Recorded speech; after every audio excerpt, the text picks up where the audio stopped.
शहर कायद इस वक्त शदीद गर्मी और हब्स की लपेट में है, जहां दर्जे हरारत के साथ साथ हवा में नमी का तनासुब कम होना भी शहरियों की मुश्किलात में इजाफा कर रहा है। एक तरफ सूरज की तपिश ने लोगों का बुरा हाल कर दिया है, वहीं दूसरी जानिब मुख्तलिफ इलाकों में पानी की किल्लत और बिजली की बंदिश ने सूरत हाल को मज़ीद संगीन बना दिया है। शहरियों का कहना है कि पानी और बिजली जैसी बुनियादी सहूलियात की अदम दस्तयाबी ने मामूलात ज़िंदगी को बुरी तरीके से मुतासिर कर दिया है।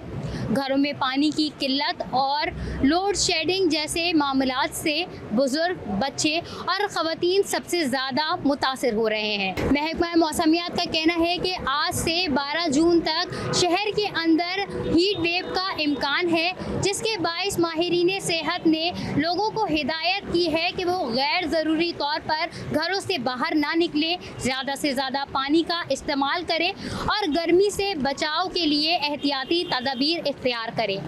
शहरियों ने मुतालबा किया है कि मुतल्लिका इदारे फौरी इक़दामात उठाते हुए पानी और बिजली जैसी बुनियादी सहूलियात की फरहमी को यकीनी बनाएं ताकि आवाम को कुछ रिलीफ मिल सके। जी।